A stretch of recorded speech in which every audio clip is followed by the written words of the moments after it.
안녕하세요, 조레스입니다.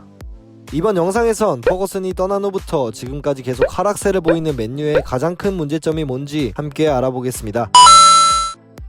맨유는 퍼거슨 감독이 맡았던 지난 26년간 세계 최고의 빅클럽으로 성장했습니다.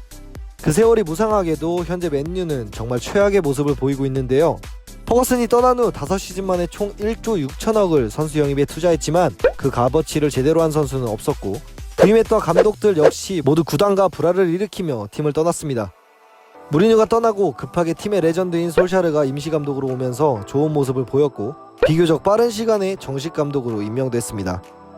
하지만 정식 감독이 된 후 급격히 승률은 떨어졌고, 이번 시즌 8라운드까지 진행되면서 좋지 않은 행보를 보이고 있으며, 이제 많은 맨유 팬들이 솔샤르를 경질해야 한다는 말까지 하고 있습니다.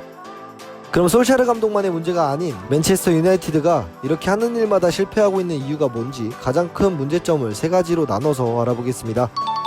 첫 번째는 에드 우드워드 단장의 역할입니다. 퍼거슨의 은퇴와 함께 데이비드 길 단장이 퇴임하면서 그 옆을 보좌하는 가장 일을 잘하던 에드 우드워드가 맨유의 단장 자리에 오르게 됩니다. 영국의 명문대학에서 물리학 학사학위를 따고 미국 최대 규모의 은행인 JP모건에 스카웃되어 투자 컨설턴트로 일을 하다가 당시 맨유를 인수한 글레이저 가문의 자문을 맡게 되었고, 그 인연으로 맨유에 스카웃됩니다. 그렇게 2007년부터 맨유의 모든 마케팅과 홍보 부분에 정권을 갖게 되면서 천재적인 기질로 좋은 투자 수익을 보였고, 맨유가 세계 최고의 부자 구단으로 올라섰는데 아주 큰 역할을 했습니다. 하지만 애초에 축구업계에서 종사하던 사람은 아니었기 때문에 선수 영입에 있어서는 아주 구린 모습을 보여주고 있는데요. 가장 큰 문제는 구단주가 우드워드 단장을 매우 신뢰하고 있고, 그래서 그가 감독의 범위까지 침범하고 있다는 겁니다. 처음 모예스 감독 부임 때는 아주 간지나게 멘트를 날려서 멋져 보였지만, 결국 본인이 원하는 선수들로 팀을 꾸리기 시작했고, 바날과 무리뉴 시절에도 선수 영입에서 많은 마찰을 보여왔습니다.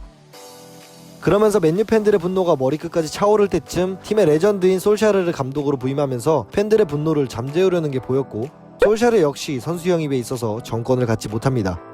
하지만 퍼거슨이 컨설턴트로 팀에 복귀하면서 솔샤르의 편에서 힘을 더했고, 솔샤르가 원하던 젊은 선수들을 영입할 수 있었지만 스타 플레이어 영입만 관심을 가지면서 이번 이적 시장 역시 가장 큰 문제인 중원 지역과 공격수를 보강하지 않으며 새로운 시즌을 시작했습니다. 우드워드의 이런 행동에 많은 언론과 팬들은 축구가 아니라 수익에만 집중했다라고 이야기합니다. 축구팀에서 큰 수익의 기초는 실력입니다. 퍼거슨이 수십 년간 쌓아올린 실력 덕분에 일시적으로 유지하고 있겠지만, 이대로라면 맨유는 재정적으로도 그저 그런 클럽이 될 것입니다. 두 번째는 솔샤르의 감독 역량 부족입니다. 솔샤르는 은퇴와 동시에 리저브팀 감독으로 부임하면서 빠르게 지도자 생활을 시작했습니다. 그리고 3년간 팀을 지휘했고, 노르웨이의 몰데 FK의 감독을 시작으로 본격적인 감독 생활을 시작합니다. 그리고 14년 1월 카디프시티의 강등을 막기 위해 급하게 투입되지만 강등을 면하지 못했고, 다음 시즌 초반 부진한 모습을 보이며 경질되었습니다.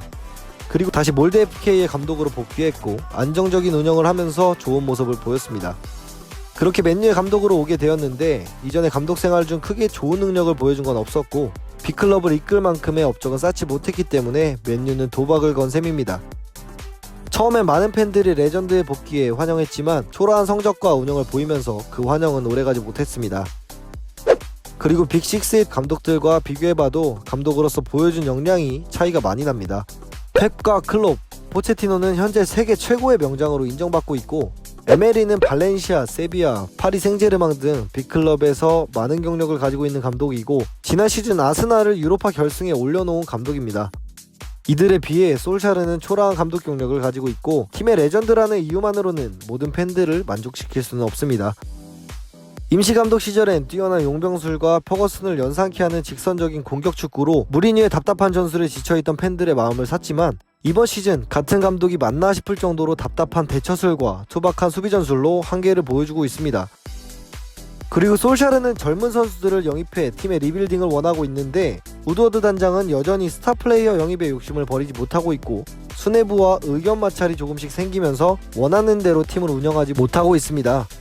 제 개인적인 생각은 우드워드에겐 당시 지단, 콘테, 알레그리 등 더 좋은 감독을 선임할 수 있는 선택지가 있었지만, 팬들의 마음을 쉽게 살 수 있는 팀의 레전드를 감독으로 앉히고 더 편하게 본인이 하고 싶은 대로 하려는 속셈을 보인 것 같기도 합니다.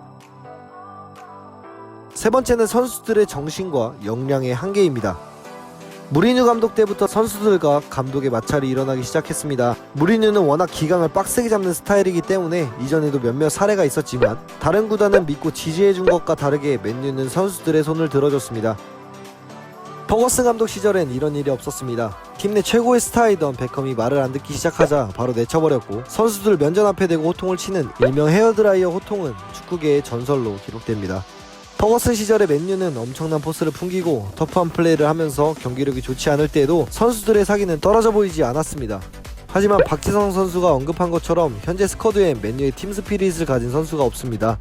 일부 선수는 주급 인상만 원하고 마음에 안 들면 태업을 하기도 하고, 경기력은 개판이어도 SNS는 열심히 합니다. 맨유의 정신을 정확히 알고 있는 솔샤르 감독이 왔지만 아직까지 변한 건 아무것도 없습니다. 앞으로 맨유는 실력도 중요하지만 팀에 대한 충성심이 좋은 선수를 영입해야 할 것입니다. 솔샤르는 현재 언론에서 모든 선수들을 칭찬하고 감싸주기만 하고 팀의 잘못된 점들을 개선하는 모습을 보이지 않고 있습니다. 그리고 솔샤르처럼 선수들을 보호하고 달래주는 스타일보다 뛰어난 리더십과 카리스마를 가진 감독이 필요한 상황입니다. 선수들이 패배에 익숙해진 모습도 보이고 지고 있는 상황에서도 열심히 뛰는 모습이나 엄청난 화력을 보지 못한 것 같네요. 다른 빅6 팀과 비교해봤을 때 선수단의 포스는 현저히 떨어지고, 그렇다고 체력이 좋아서 많이 뛰어다니는 것도 아닙니다. 암흑기를 벗어나려면 수뇌부, 감독, 선수가 삼위일체가 되어야 하는데 현재 맨유는 그런 모습이 전혀 보이지 않고 있고, 그렇게 맨유는 전에 가지고 있던 세계 최고의 팀의 모습을 잃어가고 있습니다. 저도 해버지 시절부터 맨유의 경기를 꾸준히 챙겨봤고 그때의 좋은 기억들이 아직 남아있어서 너무 안타까운 심정입니다. 하지만 이런 식의 운영이 계속된다면 향후 몇 년 동안은 암흑기를 이어갈 것이고, 맨유의 변화가 일어나려면 더 새로운 자극이 필요할 것입니다. 맨유는 황금기를 언제쯤 다시 맞을 수 있을까요? 하루빨리 퍼거슨 시전의 맨유의 포스를 다시 보고 싶습니다. 오늘 준비한 영상은 여기까지입니다. 그럼 다음에 더 재미있고 유익한 컨텐츠로 찾아뵙겠습니다. 시청해주셔서 감사합니다.